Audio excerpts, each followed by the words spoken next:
Hello, मेरा नाम है हर्षित यादव। मैं अपनी यूट्यूब चैनल कॉमर्स एजुकेटर्स पे आपका स्वागत करता हूँ। आज हम लोग की डे 5 वीडियो है जो कि एनपीओ क्लास 12th के लिए। तो आज हम लोग स्टार्ट करेंगे। आज हमारी डे 5 वीडियो के डे ये हमारी डे 5 वीडियो होगी।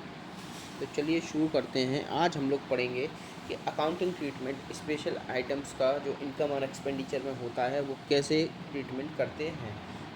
मैं भूल गया था, आप लोग को मैंने पहले बताया कि मैंने शायद पढ़ा दिया है, मैं भूल गया, इसलिए मैं अकाउंटिंग ट्रीटमेंट स्पेशल आइटम्स अभी पढ़ा रहा हूँ। Sorry for that. तो पहला अकाउंटिंग ट्रीटमेंट है एंट्रेंस फीस या एडमिशन फीस। एंट्रेंस फीस या एडमिशन फीस। एंट्रेंस फ़ी या एडमिशन फ़ी ऐसा एक अमाउंट होता है जो कोई भी ऑर्गेनाइजेशन का मेंबर उसको चुकाता है, जिससे वो उस ऑर्गेनाइजेशन में एनरोल हो जाता है।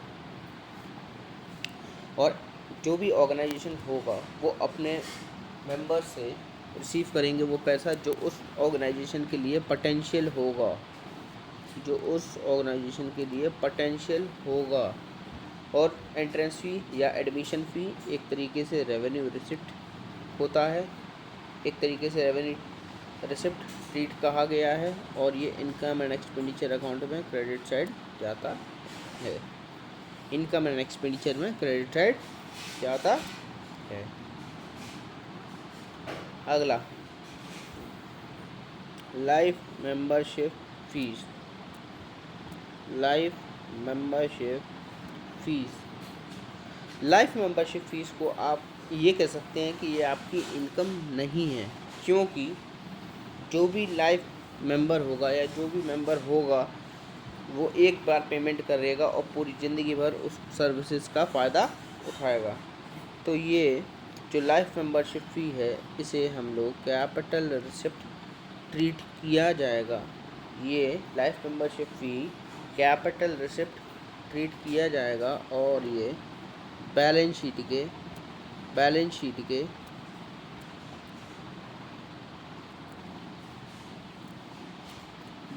के लायबिलिटी साइड में कैपिटल फंड में ऐड अप हो जाएगा।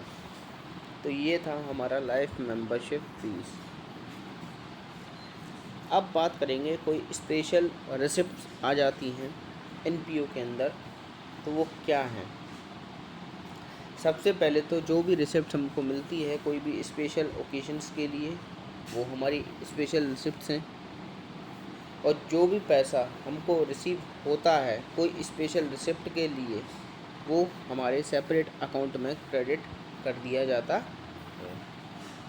जो भी पैसा हमको रिसीव होता है कोई स्पेशल रिसिप्ट के लिए, वो हमारा क्रेडिट हो जाता है एक सेपरेट अकाउंट के अंदर। और जो भी एक्सपेंसेस उन रिसिप्ट्स के संग में होगा वो डेबिट कर दिया जाएगा उसी अकाउंट में। एक तरीके से इनकम एंड एक्सपेंडिचर अकाउंट ही है। और ये जो बैलेंस है, जो सेपरेट अकाउंट जो हम बना रहे हैं, ये ट्रांसफ़र कर दिया जाएगा इनकम एंड एक्सपेंडिचर अकाउंट में। अब इसके एग्जांपल्स क्या क्या हैं कि स्पेशल रिसिप्ट्स के एग्जांपल कौन से होंगे, तो देख लें आप लोग एग्जांपल्स भी।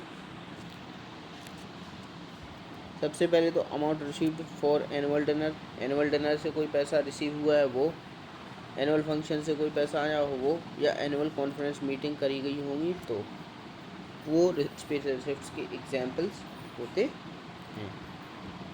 अगला आता है डोनेशन और उसके टाइप्स। डोनेशन का मतलब होता है ऐसा पैसा जो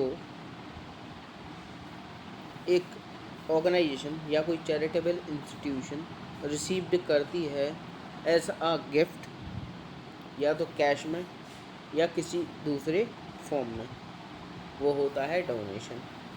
डोनेशन दो तरीके से होते हैं, एक जनरल डोनेशन और एक स्पेसिफिक डोनेशन। जनरल डोनेशन वो डोनेशन होते हैं जो एज अ गिफ्ट और रिसीव्ड होते हैं डोनर से, कोई भी स्पेसिफिक कंडीशन को लगाए बगैर। अब जनरल डोनेशन का क्या अकाउंटिंग ट्रीटमेंट होता है, ये इम्पोर्टेंट है, समझने वाली बात है। अकाउंटिंग ट्रीटमेंट क्या क्या है। अगर जो जनरल डोनेशन, एक मिनट, अगर जनरल डोनेशन, जनरल रेवेन्यू या जनरल कैपिटल रिसिप्ट ट्रीट करते हैं तो क्या होगा। अगर हम लोग जनरल रेवेन्यू रिसिप्ट ट्रीट कर रहे हैं तो इनकम साइड में जाएगा, इनकम एंड एक्सपेंडिचर साइड में जाएगा, इनकम साइड में। और अगर हम लोग जनरल कैपिटल रिसिप्ट ट्रीट कर रहे हैं फॉर जनरल, तो ये डायरेक्टली कैपिटल फंड के लायबिलिटी साइड में एडअप हो जाएगा, जो हम लोग क्लोजिंग बैलेंस शीट बनाएंगे।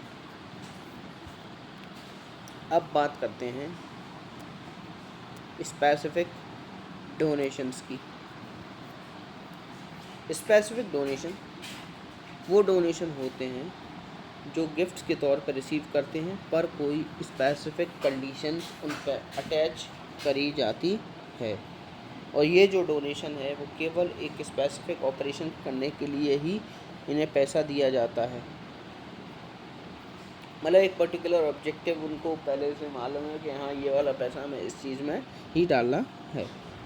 फॉर एग्ज़ाम्पल, अगर एग्जाम्पल की बात करें तो ये देख लें कि जो भी डोनेशन जो बिल्डिंग के लिए हम लोग को मिल रही है, तो वो हम किसी और चीज़ में पैसा नहीं लगा सकते, केवल हम लोग बिल्डिंग को बनाने में लगा सकते हैं। मतलब बिल्डिंग के ही लिए लगा सकते हैं पैसा, और किसी चीज़ के लिए नहीं लगा सकते।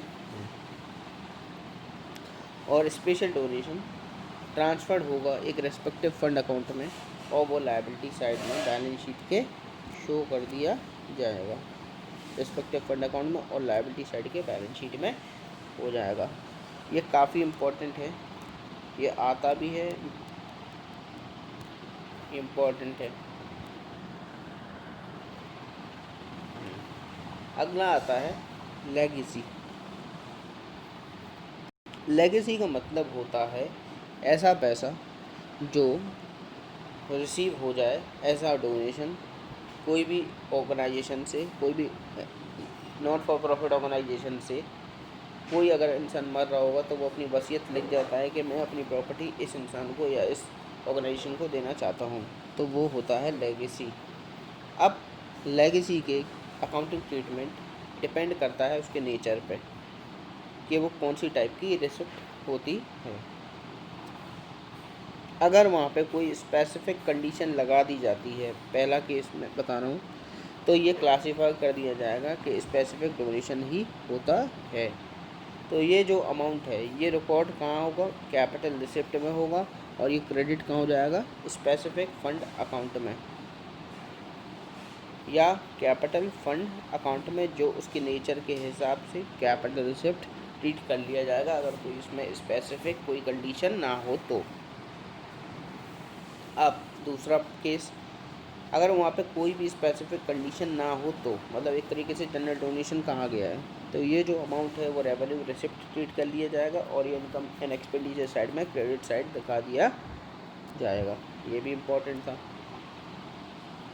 ऑनरियम, ऑनरियम का मतलब होता है ऐसा पैसा या ऐसा टोकन मनी जो एक इंसान को करना पड़ता है अगर उसने कोई सर्विस ली है, जो उसे कमांड जो हम दे रहे हैं कि हाँ भाई तू ऐसा कर, मेरे मेरे मतलब मेरे हिसाब से काम, और मेरे लिए काम कर, तो वो हम लोग उसे पैसा देते हैं, एक कोई टोकन मनी या कोई पैसा उसको देते हैं, वो होता है ऑनरियम। ऑनरियम का सीधा सीधा अगर मतलब देखा जाए, ऑनरियम का सीधा मतलब यही है कि कोई भी टोकन मनी या कोई भी ऐसा पैसा कोई भी इंसान को जो पेमेंट करना है, अगर उसने कोई भी सर्विस को अंडरटेक किया है तो वो हमें उसकी फ़ी को देना पड़ेगा, वो होता है ऑनरियम। ऑनरियम एक तरीके से एक्सप्रेशन ज़्यादा दिखा के करना पड़ता है, ना कि एक सर्विस की कंसिडरेशन से। मतलब एक तरीके से it is more of an expression of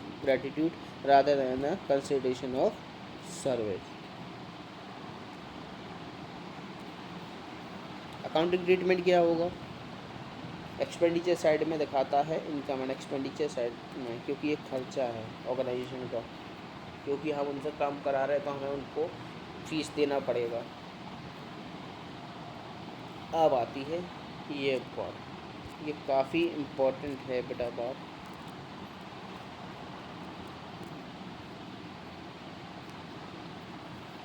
cost of goods consumed.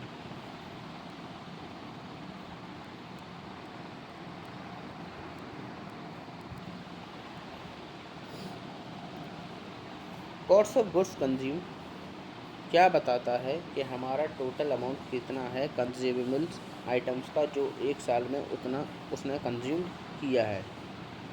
Consumable में क्या क्या इंक्लूड होता है? सबसे पहला स्टेशनरी, स्पोर्ट्स मटेरियल। इन जो स्टेशनरी स्पोर्ट्स मटेरियल को आइडेंटिफाई करने के लिए एक सेपरेट स्टॉक अकाउंट मेंटेन किया जाता है हर एक कंज्यूमेबल्स के लिए। अगर क्लोजिंग स्टॉक बैलेंस शीट में शो होती है तो जो भी अमाउंट ऑफ गुड्स कंज्यूम होगा वो डायरेक्टली डेबिट हो जाएगा इनकम एंड एक्सपेंडिचर अकाउंट में, और हम पॉसिबल हो जाएंगे अपना सरप्लस या डेफिसिट निकालने के लिए। अगर आपने 11th क्लास में एक फॉर्मेट पढ़ा हो या एक फॉर्मूला पढ़ा हो,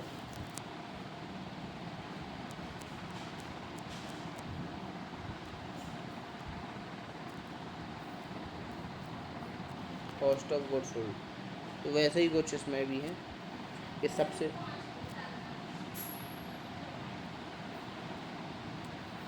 ओपनिंग स्टॉक,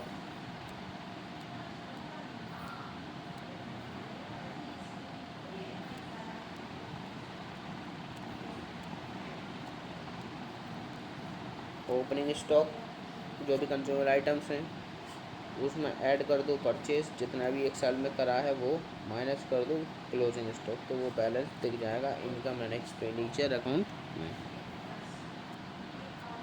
इसी के साथ आज हमारा डे 5 ओवर होता है और आज हम लोग ने अकाउंटिंग ट्रीटमेंट स्पेशल आइटम्स का पढ़ा है, जो बहुत ही इम्पोर्टेंट होने वाला है इस एस्पेक्ट से। अब जो मैं पढ़ाऊँगा अगले अगले मतलब डे 6 से, वो फुली फ्लेज क्वेश्चन होने वाले हैं कि पूरे उसमें income and expenditure account, balance sheet और जितने भी उसके वर्किंग नोट्स बनेंगे या ओपनिंग बैलेंस शीट बनेगा, वो सारा कुछ आने वाला है। तो अगर आपने इस चैनल को अभी तक सब्सक्राइब नहीं किया है तो प्लीज़ सब्सक्राइब करें, लाइक करें, कमेंट करें, शेयर करें, जिससे मेरे को और मोटिवेशन मिल सके। Thank you so much.